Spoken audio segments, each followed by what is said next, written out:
भाई क्या तुमने कभी सोचा कि हमारे फोन की बैटरी 100% पर क्यों रुक जाती है? और आखिर डिटॉल, हार्पिक, लाइजॉल जैसी एंटीसेप्टिक कंपनीज हमेशा 99.9% जम्स को ही क्यों मारती हैं, 100% क्यों नहीं? और आखिर वायर पर बैठे इन बर्ड्स को करंट क्यों नहीं लगता? और अगर तुम्हारे हाथ के साथ ये हो गया तो तुम्हें पता भी नहीं चलेगा कि तुम्हारा हाथ क्या कर रहा है, और इस जगह जाकर तुम भी यही बोलोगे। तो ग्रेविटी कहाँ गई इसमें? और आखिर इस सवाल का जवाब क्या है? घड़ी बनाने वाले ने जब पहला घड़ी बनाया था तो उसे पता कैसे चला था कि क्या टाइम हो रहा है?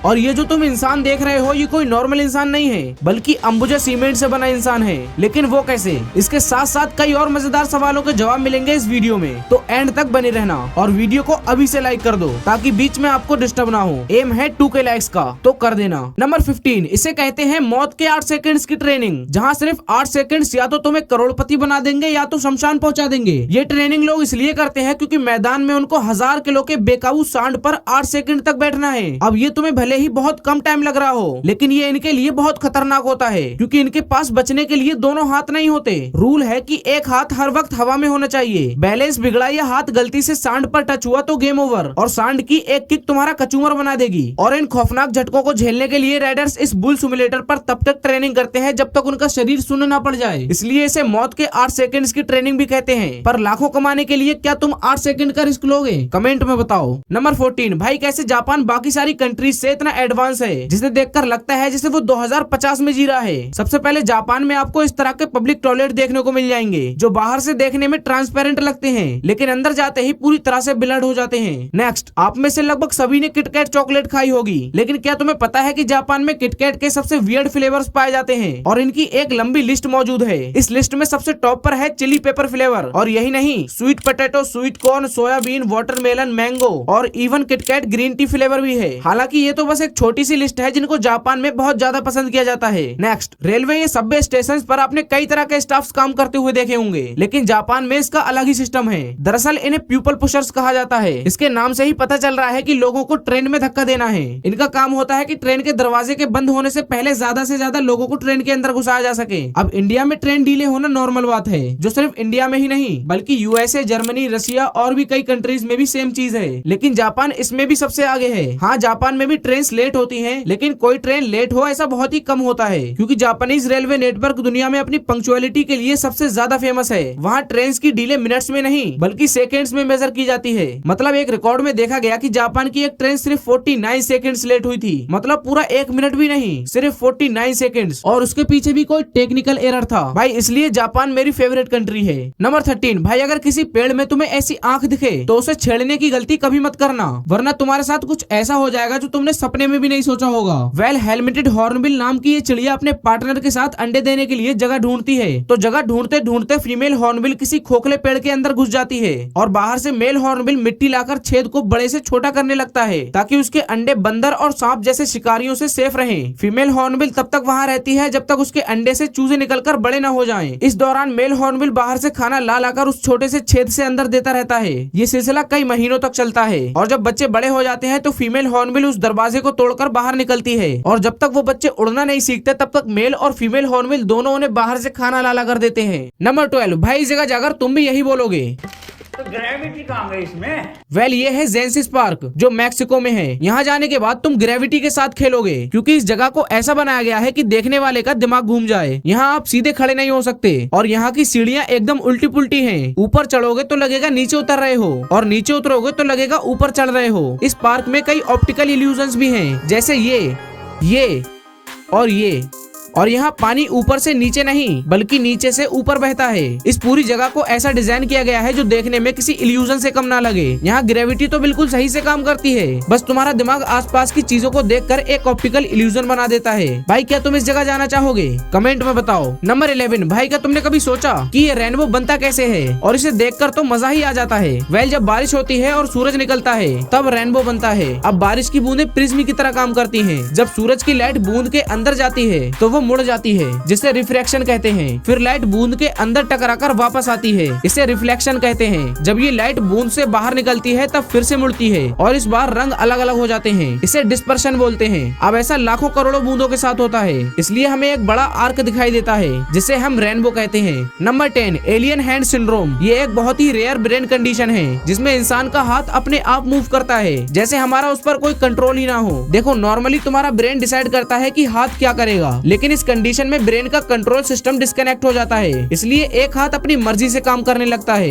वो चलते चलते किसी को थप्पड़ मार देगा, खुद के रैप्टा मार मार के लाल कर लेगा, किसी लड़की की चोटी पकड़ के खींच लेगा, तुम लाइट ऑन करोगे वो लाइट ऑफ कर देगा। मतलब जो उस हाथ का मन करेगा वो ही करेगा। यहाँ तक कि तुम्हारा खुद का हाथ तुम्हें जान से मारने की कोशिश भी कर सकता है। लेकिन ये होता क्यों है, इसका अब तक कोई कंफर्म्ड रीजन नहीं मिला। बस साइंटिस्ट इतना कहते हैं कि दिमाग के 3 पार्ट फ्रंटल, कोलोसल और पोस्टीरियर में गड़बड़ होने से ये कंडीशन होती है। नंबर 9, भाई क्या तुमने कभी सोचा कि वायर पर बैठे इन बर्ड्स को करंट क्यों नहीं लगता? देखो, जब बर्ड एक सिंगल वायर पर बैठती है तो उसके दोनों पैर सेम वायर पर होते हैं। इसका मतलब दोनों पॉइंट्स पर वोल्टेज सेम है और करंट हमेशा हाई वोल्टेज से लो वोल्टेज की तरफ फ्लो करता है और फ्लो तभी होता है जब कंप्लीट पाथ मिले। अब बर्ड के पैर सेम इलेक्ट्रिक पोटेंशियल वाले वायर पर हैं और अगर करंट बर्ड के अंदर से होकर भी जाए तो भी उसका रास्ता वही रहेगा। अब क्योंकि करंट हमेशा छोटा रास्ता चुनता है, इसलिए वो करंट चिड़िया के अंदर से ना जाकर वायर वाला छोटा रास्ता चुनता है। लेकिन अगर चिड़िया लो पोटेंशियल वाले वायर को टच करेगी तो करंट हाई वोल्टेज से लो वोल्टेज की तरफ फ्लो करने लगेगा। मतलब चिड़िया के अंदर से होकर शॉर्टकट ले लेगा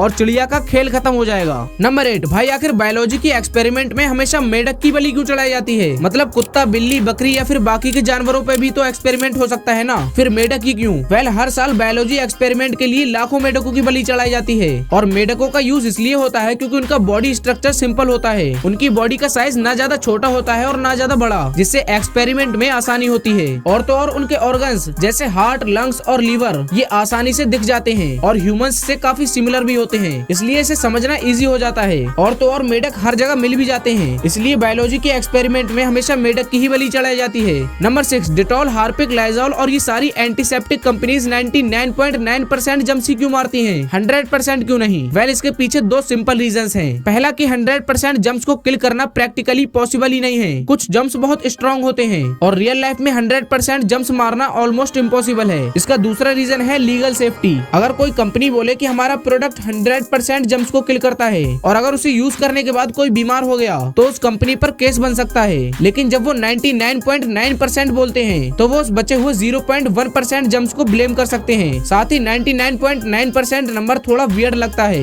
इसलिए लोग एक सेकंड के लिए रुक कर सोचने लगते हैं। नंबर 5, भाई दुनिया में कई लोग कूल बनने के चक्कर में टैटू बनवाते हैं, लेकिन तुम्हें इसका अंदाजा भी नहीं होगा कि ये तुम्हारे लिए कितना हार्मफुल है। सबसे पहले तो देखो, हमारी बॉडी के पास एक इनविजिबल सिक्योरिटी चेक पॉइंट होता है जो हमें डस्ट और छोटे छोटे बैक्टीरिया से बचाता है। लेकिन जब तुम टैटू बनवाते हो तो टैटू मशीन की नीडल आपकी बॉडी के सेकंड लेयर में घुसकर आपके सिक्योरिटी चेक पॉइंट को डैमेज कर देता है और ये एक परमानेंट डैमेज में कन्वर्ट हो जाता है। अब थोड़ा हमारी बॉडी के आउटर मोस्ट लेयर को देखते हैं जिसे एपिडर्मिस कहा जाता है। ये बॉडी की सबसे पहली लेयर होती है जहाँ पर अगर आपने इंक भी चला दिया तो वो कुछ ही दिनों में गायब हो जाएगा और इसलिए टैटू मशीन नीडल को सेकंड लेयर तक पुश करते हैं। इस सेकंड लेयर को डर्मिस कहा जाता है और फिर जैसे ही प्रोसेस शुरू होता है तो बॉडी को उस टाइम लगता है कि कुछ तो गड़बड़ है और इसी गड़बड़ से बचने के लिए बॉडी तुरंत उस जगह पर इम्यून सेल्स को भेजती है। ये इम्यून सेल्स इंक को कंटिन्यूअसली अब्सॉर्ब करते रहते हैं, लेकिन ये सेल्स सभी इंक को अब्सॉर्ब नहीं कर पाते और इसलिए वो इंक बॉडी की सेकंड लेयर में स्टोर हो जाती है और वो आपकी बॉडी में परमानेंट जगह बना लेती है। लेकिन टाइम के साथ साथ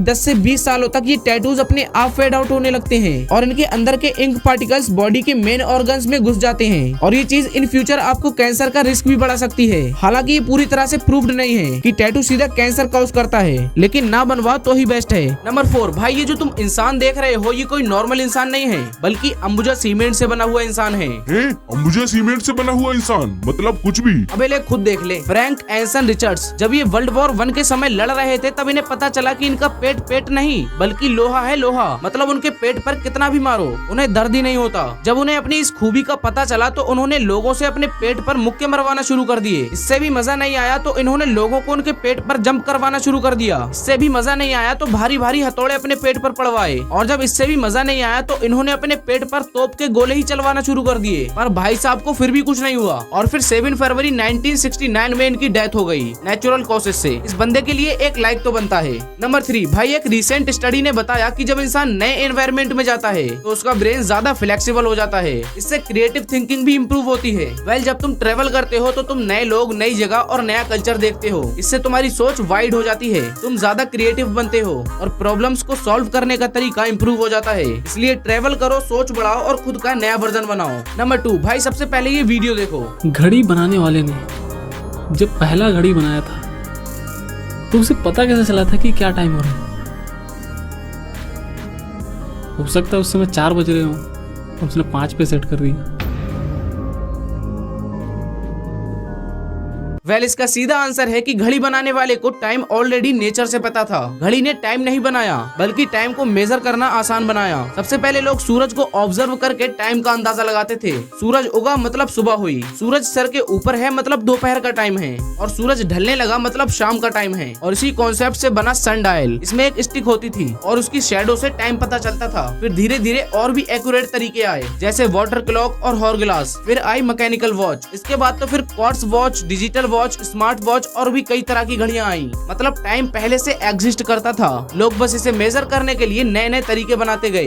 नंबर 1, भाई क्या तुमने कभी सोचा कि हमारे फोन की बैटरी 100% पर क्यों रुक जाती है? 107%, 110%, 115% या फिर इससे आगे क्यों नहीं जाती? वेल, इसके पीछे मल्टीपल रीजंस हैं। सबसे पहले जब बैटरी 100% तक पहुंच जाती है तो फोन का इंटरनल सिस्टम चार्जर से आने वाली बिजली को रोक देता है। ये इसलिए होता है ताकि बैटरी ओवरचार्ज ना हो, वरना वो गर्म हो सकती है या डैमेज हो सकती है। और आजकल के फोन्स में लिथियम आयन बैटरी होती है। अगर इन्हें बार बार ये लॉन्ग टाइम तक 100% पर चार्ज करते रहो तो ये जल्दी डिग्रेड होने लगती है। और इसका एक और रीजन है, कंपनीज इस चीज में थोड़ा सा हिडन बफर भी रखती है। मतलब तुम्हारा फोन 100% शो करता है, लेकिन अंदर थोड़ी कैपेसिटी बचा कर रखी जाती है ताकि बैटरी लॉन्ग टाइम तक हेल्दी रहे। भाई ये तो तुमने जान लिया, लेकिन क्या तुम्हें ये पता है भाई देखो टाइम के साथ चीजें कितनी बदल जाती हैं और क्यों खरगोश अपनी खुद की पोटी खाता है, और आखिर एलोन मस्क की नेटवर्क से हम क्या क्या और कितना कितना खरीद सकते हैं, और अंबानी, सलमान खान, शाहरुख खान, अमिताभ बच्चन इनको कितनी बार खरीद सकते हैं, और आखिर हम इंसान कौन कौन से एलिमेंट से मिलकर बने हैं, और क्या सच में 26 में दुनिया खत्म है, और आखिर क्यों कैंडी पर शाइनिंग लाने के लिए इस कीड़े की पोटी का यूज होता है, और आखिर प्लेन क्रैश के बाद सबसे कीमती चीज ये ब्लैक बॉक्स की होती है। इन सब सवालों का जवाब मिलेगा इस वीडियो में, तो जाओ और अभी से जाकर देखो। वीडियो बहुत ही मजेदार, फनी और धमाकेदार है, तो देखना मत भूलना। अभी देख लो कहीं खो ना जाए।